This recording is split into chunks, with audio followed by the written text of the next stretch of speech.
પોરબંદરમાં હાલ દશામાના વ્રતને લઈને ભક્તિમય માહોલ જોવા મળી રહ્યો છે।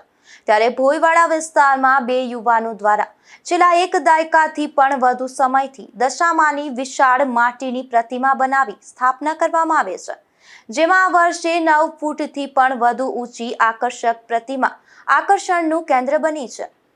અષાઢ અને શ્રાવણ માસમાં વિવિધ તહેવારો અને વ્રતોની ઉજવણી કરવામાં આવે છે, જેમાં દશામાના વ્રત દરમિયાન ભક્તો દ્વારા 10 દિવસ સુધી માતાજીની પૂજા અર્ચના અને વિવિધ ધાર્મિક કાર્યક્રમોનું આયોજન કરવામાં આવે છે।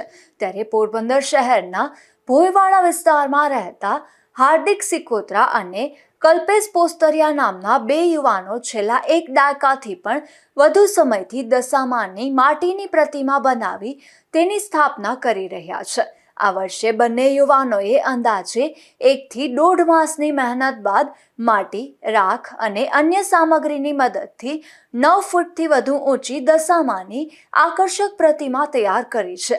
આ પ્રતિમાની સ્થાપના પણ વાજતે ગાજતે શોભાયાત્રા સાથે કરવામાં આવી હતી, જેમાં શીતળા માતાજી, કામાખ્યા માતાજી, અન્નપૂર્ણા માતાજી, સંતોષી માતાજી, મહાકાળી માતાજી અને મોમાઈ માતાજી સહિતના વિવિધ સ્વરૂપોના દર્શનનું આયોજન કરવામાં આવે છે અને સાંજના સમયે સત્સંગ સહિતના ધાર્મિક કાર્યક્રમો પણ યોજાય છે। હાલમાં પીઓપીની પ્રતિમાઓનું ચલણ વધી રહ્યું છે, ત્યારે આ બંને યુવાનો પર્યાવરણની જાળવણીના ઉદ્દેશ સાથે દર વર્ષે માટીની જ પ્રતિમા તૈયાર કરે છે। એટલું જ નહીં, આસપાસના વિસ્તારોમાં દશામાની સ્થાપના કરતા અન્ય લોકોને પણ તેઓ માટીની પ્રતિમા બનાવી આપી રહ્યા છે। હાર્દિક સિકોત્રા, અમે છેલ્લા 11 વર્ષથી બનાવીએ છીએ।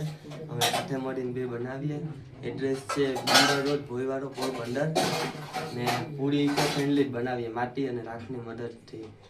ને વિશેષતા એ કે કાયમી અમે અલગ અલગ શણગાર દર્શન કરીએ।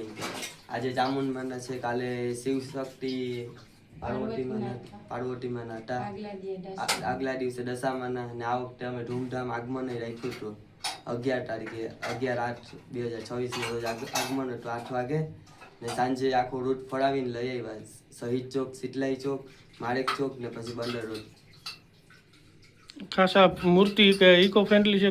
કેવી છે મૂર્તિ? કેનાથી બનાવી છે? મૂર્તિ પૂરેપૂરી ઇકો ફ્રેન્ડલી જ છે, માટી અને રાખની મદદથી જ બનાવી છે। મારું નામ કલ્પેશ પોસ્તરિયા છે। અમે છેલ્લા 7-8 વર્ષથી આ મૂર્તિ બનાવી છે, એટલે 10 વર્ષથી બનાવે છે આ ભાઈ તો, પણ 7-8 વર્ષથી હું સાથે છું। તો ઇકો ફ્રેન્ડલી મૂર્તિ બનાવીએ છે અને અષાઢ મહિના અને અમાસના દિવસે આ વ્રત લેવામાં આવે છે। અને અમે બધા ફ્રેન્ડ લોકો ગ્રુપ સાથે મળીને, અમારા ગ્રુપનું નામ છે દશામાવડી, જય દશામાવડી ગ્રુપ। અને કેટલા સમયની મહેનત પછી આ બની છે મૂર્તિ?